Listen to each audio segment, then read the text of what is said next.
मुंबई की भीड़भाड़ वाली सड़कों पर, जहां अमीरी और गरीबी का फासला सिर्फ एक दीवार का है, वहां एक कहानी छुपी है। एक ऐसी कहानी जो दिखाती है कि इंसाफ की भूख पैसे की भूख से कहीं ज्यादा खतरनाक होती है।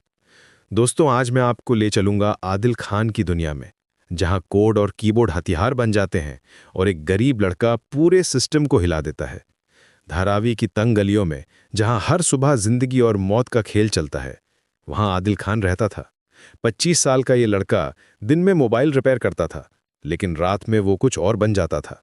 उसकी आंखों में एक अजीब सी आग थी, जो पैसे की नहीं बल्कि इंसाफ की प्यास से जलती थी। उसकी अम्मी नज़मा भी हमेशा उसे देखकर परेशान हो जाती थीं।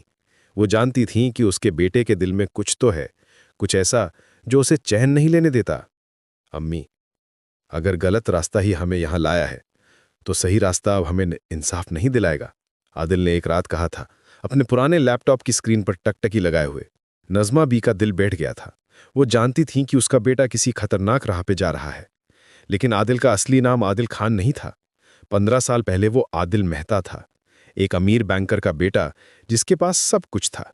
उसके अब्बू rice Mehta Maharashtra central bank के सीनियर मैनेजर थे, एक इज्जतदार आदमी जिसकी पूरे बैंकिंग सेक्टर में इज्जत थी।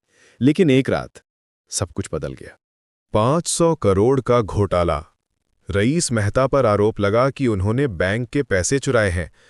अखबारों में उनकी तस्वीर छपी, टीवी पर उनका नाम आया, और फिर एक रात वो मर गए।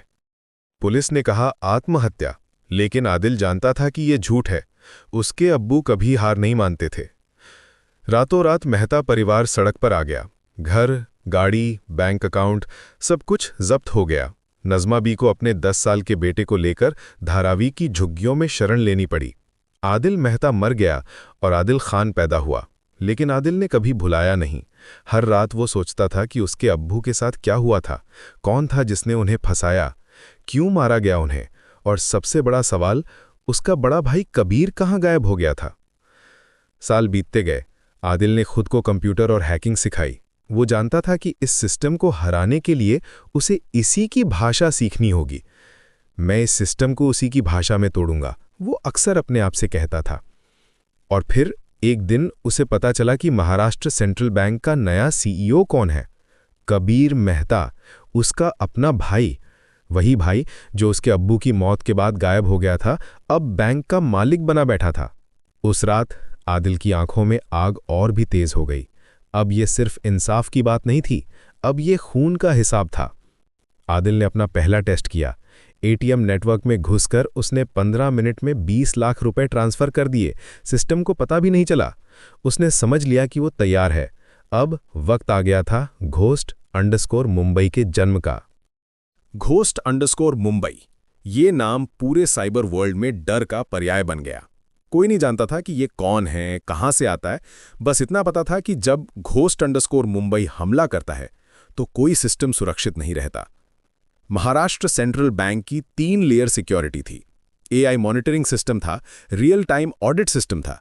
लेकिन घोस्ट_मुंबई के लिए यह सब बच्चों का खेल था। वो जानता था कि इस बैंक की हर कमजोरी कहां है, क्योंकि उसके अब्बू ने ही इसे बनाया था। लेकिन आदिल का असली दुश्मन सिर्फ कबीर नहीं था। उसे पता चला कि इस पूरे खेल में एक और खिलाड़ी है, इमरान बादशाह पठान, अंडरवर्ल्ड का डॉन, जिसके पास पूरे शहर की पुलिस और नेता बिके हुए थे। वही था जिसने रईस मेहता को मरवाया था, और कबीर उसका साझेदार था। एसीपी राघव देशमुख, मुंबई पुलिस का सबसे तेज अफसर, घोस्ट_मुंबई के पीछे लगा था। वो जानता था कि यह लड़का सिर्फ हैकर नहीं है, ये सिस्टम को समझता है। राघव ने अपनी टीम से कहा था। आदिल ने अपनी योजना बनाई, 500 करोड़ का डिजिटल हाइस्ट। लेकिन ये चोरी नहीं थी, ये वापसी थी। ये चोरी नहीं है, ये वापसी है। जिनके बाप मरे, जिनकी मां सड़क पर आई, ये पैसा उन्हीं का है। आदिल ने अपने कोड में लिखा था। लेकिन जब हाइस्ट शुरू हुआ तो कुछ गलत हो गया। पुलिस को पता चल गया कि घोस्ट_मुंबई कौन है। नज़मा बी को गिरफ्तार कर लिया गया। आदिल के सामने चुनाव था, अपना मिशन पूरा करे या अपनी अम्मी को बचाए। उस रात के 1:12 पर पूरे देश की आंखें अपनी स्क्रीन पर टिकी थीं। घोस्ट_मुंबई ने सिर्फ पैसा नहीं चुराया था, उसने पूरी सच्चाई को लाइव कर दिया था। रईस मेहता की हत्या का सच, कबीर की गद्दारी, बादशाह पठान का जाल, सब कुछ। तुम्हारे अब्बू को मारने का आदेश कबीर नहीं दिया था, नज़मा बी ने आदिल को बताया था जब वो उसे छुड़ाने आया था। उस वक्त आदिल की दुनिया हिल गई थी। उसका अपना भाई उसके अब्बू का कातिल। लेकिन सबसे बड़ा झटका तब लगा जब नज़मा बी ने अपना राज खोला। मैंने ही साइन किए थे तुम्हारे अब्बू की मौत के कागजों पर। मुझे मजबूर किया गया था। कहा गया था कि अगर मैंने इनकार किया तो तुम्हें मार देंगे। आदिल की अम्मी रो रही थी, लेकिन उसकी आंखों में पछतावा नहीं बल्कि एक मां का प्यार था। उस रात जब पुलिस और बादशाह पठान आदिल को घेरने आए तो नज़मा बी ने अपनी जान दे दी अपने बेटे को बचाने के लिए। सही काम करना बेटा, ये उसके आखिरी शब्द थे। आदिल के हाथों में अपनी मरती हुई अम्मी थी और दिल में एक फैसला, अब हैक नहीं, अब हिसाब होगा। अब हैक नहीं, अब हिसाब होगा, उसने कहा अपनी अम्मी की लाश को गले लगाते हुए। कबीर गिरफ्तार हुआ, बादशाह पठान मारा गया। लेकिन आदिल को लगा कि अभी भी कुछ अधूरा है। इंसाफ मिला था, लेकिन शांति नहीं।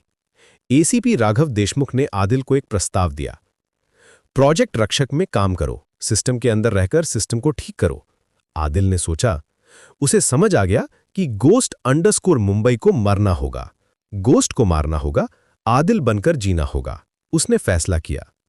आज धारावी में एक स्कूल है, नज़मा मेहता मेमोरियल ट्रस्ट।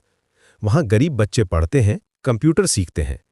आदिल अब एक अनाम योद्धा है जो सिस्टम के अंदर से भ्रष्टाचार से लड़ता है। लोग कहते हैं कि गोस्ट मुंबई मर गया, लेकिन कभी-कभी जब कोई बड़ा घोटाला सामने आता है तो लोग फुसफुसाते हैं, शायद गोस्ट अभी जिंदा है। मुंबई की सड़कों पर आज भी कहानियां चलती हैं। एक लड़के की जिसने सिखाया कि ज्ञान सबसे बड़ा हथियार है। एक मां की जिसने अपनी जान देकर दिखाया कि प्यार सबसे बड़ी ताकत है। और एक भूत की जो मर गया लेकिन उसका काम जिंदा है। क्योंकि दोस्तों, असली इंसाफ वो नहीं होता जो अदालत में मिलता है। असली इंसाफ वो होता है जो दिलों में बसता है और पीढ़ियों तक चलता रहता है।